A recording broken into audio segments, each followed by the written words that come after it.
샬롬.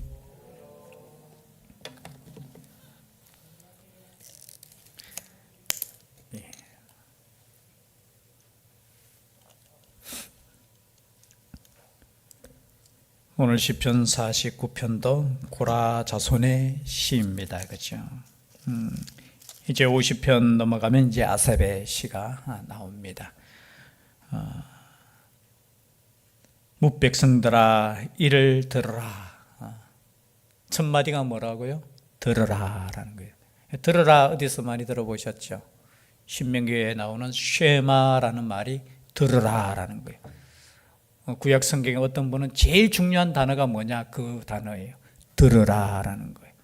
여러분 성경은 하나님의 말씀이잖아요. 이 말씀을 우리에게 주신 목적이 뭐냐? 들으라는 거예요. 들으라. 뭇백성들아 이를 들으라. 세상의 고민들아 모두 귀를 기울이라. 귀천 빈부를 막론하고 다 들을지어다 라는 거예요. 하나님의 말씀은 누구는 들어도 되고 누구는 안 들어도 되는 것이 아니라 모두가 들어야 돼요. 오늘 특별히 보니까 귀천 빈부, 귀한 사람이든 천한 사람이든 그리고 가난한 사람이든 부한 사람이든 모두가 하나님의 말씀에 귀를 기울이는데 오늘 주제의 말씀은 뭐냐? 끝이 있다라는 거예요. 뭐가 있다고요? 여러분 우리 인생은 끝이 있어요. 끝이 있어요. 그래서 이 땅에 사는 이 삶이 나그네라는 삶을 우리는 기억해야 됩니다. 나그네는 뭐죠? 고향이 있다라는 거예요. 우리가 돌아가야 될 그 본향이 어디입니까? 하나님의 나라의 천국이에요. 천국. 여러분 우리는 이 땅 가운데 천국으로 생각하고 이 땅을 천국으로 만들려고 노력하지 않아요. 아니에요. 우린 돌아가야 될 천국이 있습니다. 그래서 이 땅 가운데 사는 인생은 이 땅의 삶의 끝이 있다라는 거예요. 여러분 이것만 깨달으면은 참 우리 인생 평생 살면서 그렇게 싸우고 그렇게 살지 않아도 돼요. 하나님께서 주신 그 끝을 바라보면서 하나님께서 주신 그 시간 가운데 하나님과 동행하면서 마치 어떻게 해요? 사랑하는 사람과 연인이 그죠? 이렇게 마치 인생을 이렇게 노늘면서 걷는 것처럼 인생을 그렇게 살면 되는데 그렇지 못하다는 거예요. 그래서 오늘 주제의 말씀은 뭐냐? 이 땅의 삶은 끝이 있다라는 거. 그 끝을 바라보면서 살라는 거예요. 3절 4절에서 5절 말씀 똑같은 말씀에 내 입은 지혜를 말하겠고 내 마음은 명철을 작은 소리로 읊조리리도다. 작은 소리로 읊조린다는 뜻 아시죠? 묵상한다는 뜻이에요. 작은 소리로 읊조리로다. 내가 비유에 내 귀를 기울이고 수금으로 나의 오묘한 말을 풀리로다. 그렇죠? 자신이 지금 이 오묘한 말을 이렇게 원문으로 이렇게 풀이해 보면은 어려운 문제를 내가 풀겠다는 거예요. 그 어떤 문제를 말씀하느냐? 5절 말씀 다 같이 함께 읽겠습니다. 시작. 죄악이 나를 따라다니며 나를 애워사는 환난의 날을 내가 어찌 두려워하랴. 이 말은 무슨 뜻입니까? 죄악이 나를 따라다닌다는 것은 뭐예요? 죄악된 사람이 나를 괴롭힌다는 뜻이에요. 나를 힘들게 하고 그 죄악된 사람들이 나를 따라다니고 그리고 환난이 오더라도 내가 두려워하지 않겠다는 거예요. 그럼 우리 인생 가운데 두려워할 필요가 있습니까? 없습니까? 하나님을 믿는 사람들은 하나님과 동행하는 사람들이기 때문에 두려워할 필요 없어요. 세상에 어떠한 어려운 문제가 있더라도 그것이 고난이고 환난의 날이라 할지라도 나는 두려워하지 않는다는 거예요. 여러분 우리 두렵잖아요. 그렇지 않습니까? 통장에 잔고가 떨어지면 두렵습니까? 안 두렵습니까? 안 두려워요. 요즘 나라에서 다 먹여 살려주는데요.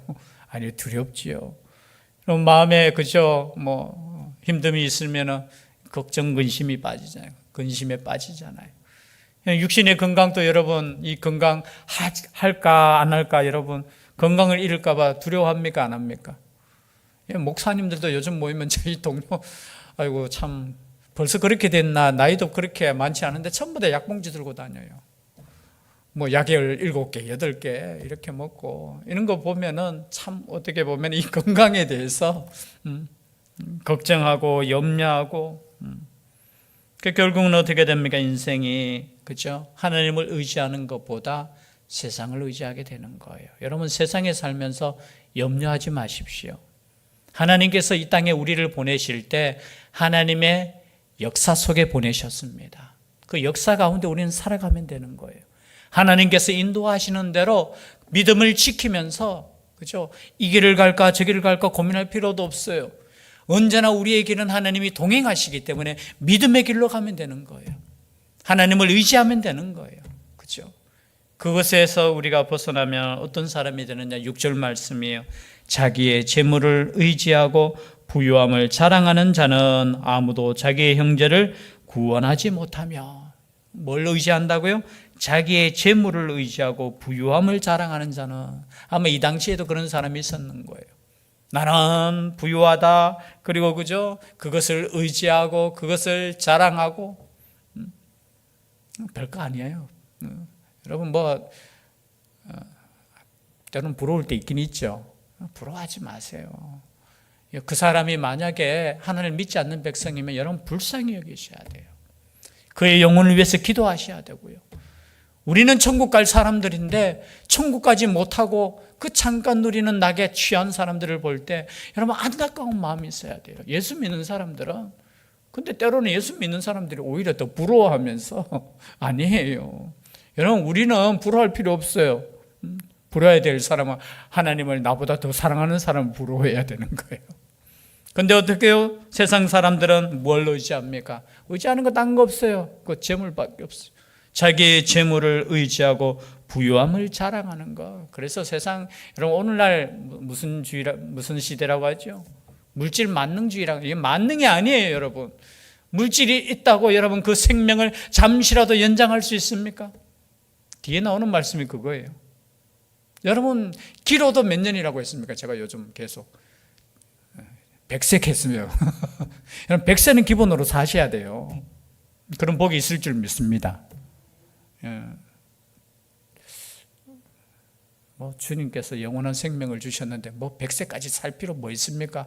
참 그런 믿음이 있는 사람도 있는데, 그래도 여러분 하나님께서 허락하신 이 땅 가운데 사명이 있어야 되잖아요. 우리 사명을 아직 감당하지 못하잖아요. 그 사명 감당을 위해서 여러분 오래 사셔야 돼요. 우리 고등사님들도 오래 사셔야 돼요. 여러분 기도의 사명이 있어야 돼요. 기도의 사명으로 여러분 기도하셔야 돼요. 지금 믿음의, 죄송합니다, 이 후배들을 그냥 두고 이렇게 어떻게 눈이 감겨집니까? 그렇죠? 그 영적인 다시 부흥을 위해서 기도하셔야 되고요. 그러나 여러분 자기의 재물을 의지하지 말라는 거예요. 그 부유함을 자랑하지 말라는 거예요. 왜냐하면 아무도 자기의 형제를 구원하지 못하며 그를 위한 속전을 하나님께 바치지도 못한다는 거예요. 돈이 아무리 많아도 영혼 구원을 할 수 없다는 거예요. 생명을 살릴 수 없다는 거예요. 아무리 여러분 돈 많아도 여러분 육신의 생명도 구원할 수 있습니까? 없어요. 그렇다면 여러분 가장 부자였던 우리나라 제일 부자가 누구였죠? 이건희. 아직까지 살아있어야 되지요. 여러분 아무리 좋은 약 쓰고 기계 쓰고 해도 여러분 하나님의 생명은 돈이 많고 적은 게 아니에요. 빈부 그게 아니에요. 그렇죠? 하나님의 역사 속에 하나님께서 생명을 주시면 그만큼 살아가는 거예요. 그리고 그 생명 연장을 위해서 돈을 아무리 준다 해도 어쩔 수 없어요. 할 수 없어요. 아니 그러면 영혼 구원은요? 영혼 구원을 어떻게 돈으로 할 수 있겠습니까? 여러분 영혼의 가치가 얼마나 귀한데, 생명의 가치가 얼마나 귀한데, 여러분 생명하고 돈하고 바꾸겠습니까? 물론 이런 분은 있을 수 있어요. 내 자식을 위해서는 내가 그 자식 사랑이 뭔지 여러분 아니에요. 그 생명을 구원할 수 없어요. 근데 중세 시대에 그죠? 뭘 팔았어요? 뭘 팔았습니까? 면죄부를 팔았잖아요.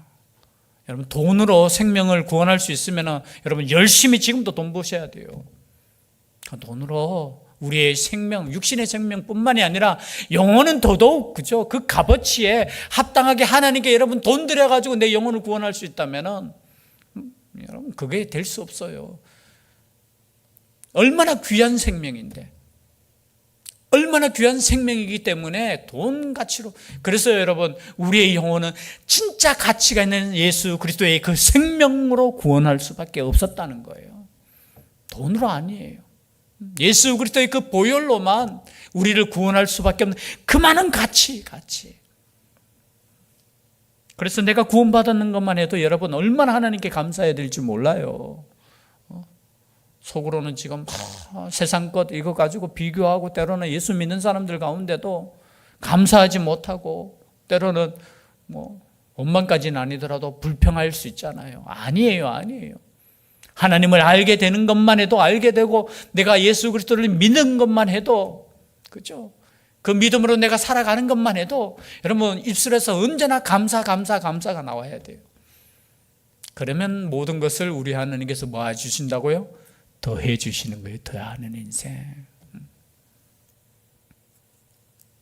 8절 말씀이죠. 그들의 생명을 속량하는 값이 너무 엄청나서 영원히 마련하지 못할 것임이니라. 여러분, 세상에 아무리 돈이 많다 해도 그 돈으로 한 영혼도 구원하지 못한다는 거예요.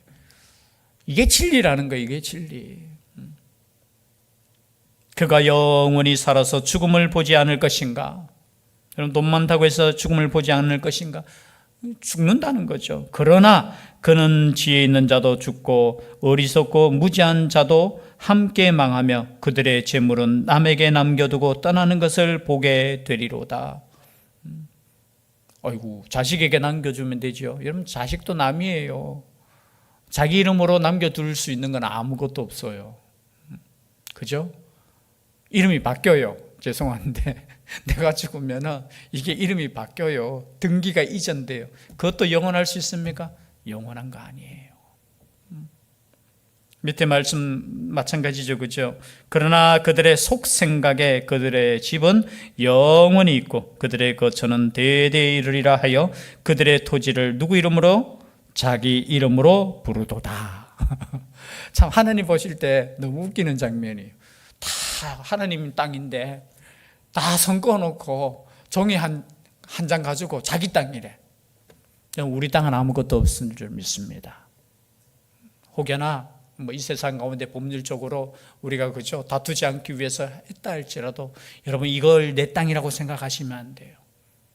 하나님께서 나의 인생 가운데 100년이면 100년, 50년이면 50년 동안 살 수 있도록 영적인 세를 준 땅이라고 생각하셔야 돼요. 그래서 우리는 다 영적으로 전세 사는 사람이에요. 전세가 뭔지 아세요? 우리 청년들은 전세를 모르더라고요. 누가 저한테 묻더라고요. 전세가 뭐예요? 그 월세하고 전세도 구분 못하는, 아직까지 돈에 대해서 이렇게 순수한 청년들이 많더라고요. 전세는 이렇게 장기적으로 돈을 그러니까 맡기고 빌려 쓰는 것이다. 외국에는 이런 게 잘 없다고 하더라고요. 우리나라만 있는 참 좋은 제도. 저는 이 전세가 참 영적으로 저는 참 좋다고 봐요. 왜냐하면 빌려서 내가 사는 인생이에요. 이게 내 것이라고 하면서 내 이름으로 도장 꽉 찍어놨으니까 누구도 침범하지 못하고 이게 내 것이야 라고 하지만 결국은 나는 부르면 가야 되는 인생이라는 거예요. 여러분, 세상에 어리석은 사람들이 그렇게 생각한다는 거예요. 속생각에 그들의 집은 뭐가? 영원히 있을 것이라고 생각해요. 여러분, 우리 이 땅에서 영원히 있을 수 있는 거 없어요. 시간이 조금만 지나면 몰라요. 아무리 자기 이름으로 그죠 토지의 이름을 그죠 등기에 이렇게 해놔도 언제 바뀔지 몰라요. 그래서 우리의 재물을 어디에 쌓으라고 했습니까? 우리 하나님께서 어디에 쌓으라고 했어요? 하늘나라에 쌓으라고 했어요. 하늘나라 창고에. 그 방법이 뭐냐? 누가복음하고 마태복음에 말씀하고 있어요. 나누는 것만이 하늘나라에 쌓는 거라는 거예요. 그래서 이 땅 가운데 여러분 부지런히 할 수만 있는 대로 많이 나누는 사람이 자기 땅을 지금 많이 차지하는 거예요. 여러분, 세상 사람들은 이 땅에서 많이 누리려고 하지만 여러분, 예수 그리스도를 믿는 사람은 하늘나라를 바라보면서 이 땅에서 여러분 나누는 삶을 사는 거예요. 여러분, 나누면은 어떠할 것 같아요? 불행할 것 같습니까? 아니요. 한번 경험해 보시죠. 다 아시잖아요. 나누면 나눌수록 기쁨이 있어요. 나누면 나눌수록 즐거움이 있고, 나누면 나눌수록 감사가 있고, 나누면 나눌수록, 안 나누니까 어떻게 해요? 그래서 우리 어르신들 옛날 그 참 속담이, 콩 한 조각도 뭐예요? 나눠 먹는 거예요.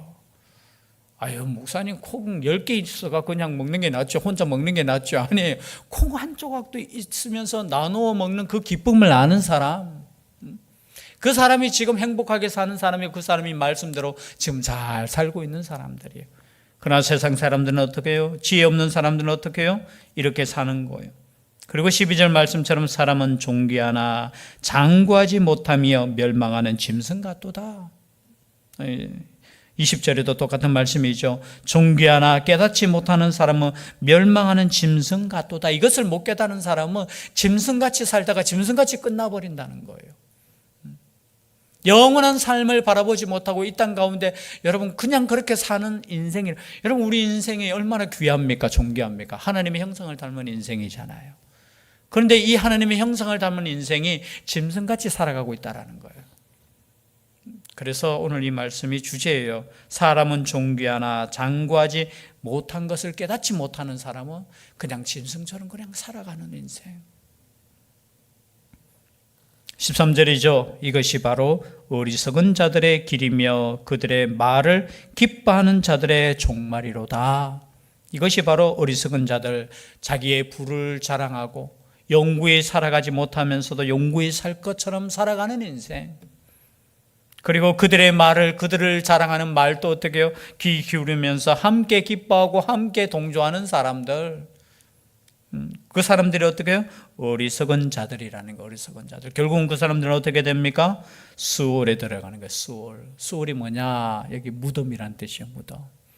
우리 인생은 어디에 들어간다고요? 무덤에 들어가는 인생이라는 거예요. 그러나 여러분 보십시오. 이것으로 끝나는 것이 아닙니다. 15절이죠. 15절 함께 읽겠습니다. 함께 읽겠습니다. 시작. 그러나 하나님은 나를 영접하시리니 이러므로 내 영혼을 수월의 권세에서 건져내시리로다. 그러나 여러분 이게 중요하잖아요. 여러분 우리 인생은 여기서 끝나는 것이 아니라는 거예요. 지금 우리 인생은 여기서 끝나는 것이 아니라 어떻게 해요? 영원한 생명이 있다라는 거예요. 여러분 영원한 생명 속에 우리는 들어가는 인생이라는 거예요. 여러분 그래서 그러나 여기 뭡니까? 이것을 깨달은 사람, 하나님을 믿는 사람은 어떻게 해요? 하나님께서 나를 영접하실 것이라는 그 소망이 있다라는 겁니다. 아무도 아멘 안 하시네. 여러분 하나님께서 영접하시는 소망이 있어요. 우리에게는 죽음으로 끝나는 인생이 아니에요. 세상 사람들은 왜 여기에서 발버둥 치며 사느냐? 죽으면 끝이라고 생각하기 때문에 그래요. 그리고 무덤 속에 들어가면 끝이라고 생각하니까 여기 있는 동안 마음껏 즐기고 최선을 다해서 이렇게 한번 살아보자는 거예요. 아니라는 거예요. 아니라는 거. 우리의 죽음 이후에는 하나님께서 우리를 영접하시고 그의 나라에서 어떻게 해요? 우리를 영접하시는 거. 수월에서 어떻게 해요? 무덤에서 우리를 어떻게 해요? 구원하신다는, 건져내시는 하나님이라는 거예요. 그래서 지혜 있는 사람은 어디에 투자합니까? 하나님께 투자하는 인생이라는 거예요. 이 땅 가운데 그 물질을 열심히 살아야 되긴 살아야 되잖아요. 제가 보면은 새벽부터 그죠? 얼마나 열심히 사는지. 그러나 여러분 열심히 살 때 그죠? 이 땅만을 위한 삶이 아니라 하나님께서 허락하신 그 삶을 살아갈 수 있기를 바랍니다. 항상 끝이 있는 거예요. 끝이. 주님 부르실 때 주님께서 우리에게 야 잘했다. 작은 일에 충성하였으니 정말로 잘했다. 모르겠어요. 진짜 주님께서 이 시간 저를 부르시면 야 상훈아 너 참 고생했어. 너 참 잘했어. 이 말을 들을까? 야 너 진짜 뭐 하다고 왔어? 혹시 야단은 안 치시겠죠, 그죠? 은혜로 구원받았으니까. 그런데 하나님의 그 크신 은혜 가운데 우리가 살고 있느냐? 다시 한번 생각해 봐야 돼요. 여전히 오늘 어리석은 사람처럼 재물에 생각하고 영원히 이 재물이 나의 삶을 영원할 것처럼 이렇게 생각하는 그런 인생을 내가 살고 있지는 않은지. 왜냐하면 세상 사람들이, 주위에 있는 사람들이 돌아서면 그렇게 살기 때문에 나도 모르게 나의 생각 자체가 그렇게 변할 수 있다는 거예요. 세속화 될 수 있다라는 거예요. 16절 말씀이죠. 사람이 치부하여 그의 집에 영광이 더할 때에 너는 두려워하지 말지어다. 여기 두려워하지 말라는 이 뜻을 보니까 낙심하지 말라는 뜻이 있어요. 그렇잖아요. 사람이 치부하여 그의 집에 영광이 더할 때에, 여러분 때로는 그렇지 않습니까? 하나님을 믿지 않는 사람들이 막 치부한다는 거예요. 부를 축적하는 거예요. 부를 쌓아놓고 막 그 집이 영광스럽게 될 때, 여러분 때로는 믿는 자로서 낙심될 때 있습니까? 없습니까? 때로는 있어요. 그러나 오늘 성경 말씀에 그것을 여러분 가지고 낙심하지 말라는 거예요. 신약 성경에서도 보면 예수님께서 그죠, 부자와 나사로 말씀을 하셨잖아요. 그거 부러워할 거 아니라는 거예요. 오히려 두려워해야 되는 거예요. 내가 정말로 말씀에서 이 물질 때문에 벗어나는 건 아닌가? 내가 믿음에서 어쩌면 벗어나고 있지는 않는가? 염려하고 두려워하고 우리는 깨어 있어야 된다는 거예요. 그리고 계속되는 결론의 말씀이죠. 그가 죽음에 가져가는 것이 없고 그의 영광이 그를 따라 내려가지 못함이로다. 그가 비록 생시에 자기를 축하하며 스스로 좋게 함으로 사람들에게 칭찬을 받을지라도 그들은 그들의 역대 조상들에게로 돌아가리니 영원의 빛을 보지 못하리로다. 여러분은 이런 인생으로 끝나면 안 된다는 거예요. 이 땅에서 칭찬 듣고 자랑하고 뭔가 남겼다라고 할지라도 하나님 앞에 서지 못한다면 잘못 살았는 거잖아요. 잘못 투자했는 거잖아요. 아니 잘못 살았는 것뿐만이 아니라 말씀대로 살지 못했는 거예요. 그래서 우리 인생은 여러분 어떤 인생이냐, 끝이 있다라는 것을 기억하고 그 끝 뒤에는 뭐가 있다고요? 심판이 있는 거예요. 그 심판을 생각하시면서 그 심판이 있기 때문에 우리에게는 뭐가 있어요? 구원이 있는 거예요. 여러분 그 구원을 바라보면서 오늘 하루도 기쁘고 감사하고 주님과 동행하는 그런 하루 될 수 있기를, 그런 한 주 될 수 있기를 주의 이름으로 축복합니다. 기도드리겠습니다. 사랑의 하나님, 우리에게 생명을 허락하여 주시고 이 땅에서 하나님과 동행할 수 있도록 인도하여 주시니 감사드립니다. 우리의 길이 얼마 남았는지 우리는 알 수 없지만 주님과 함께 말씀 따라가는 복된 인생 되게 하여 주시옵소서. 좌로나 우로나 치우치지 않게 하여 주시고 오직 주님 말씀 따라 갈 수 있는 지혜로운 죄들 되게 하여 주시옵소서. 영원한 생명을 바라보며 사모하며 천국을 향해 나아갈 수 있는 죄들 되게 하여 주시옵소서. 함께하여 주실 줄 믿사옵고 예수님 이름으로 기도드리옵나이다. 아멘. 찬송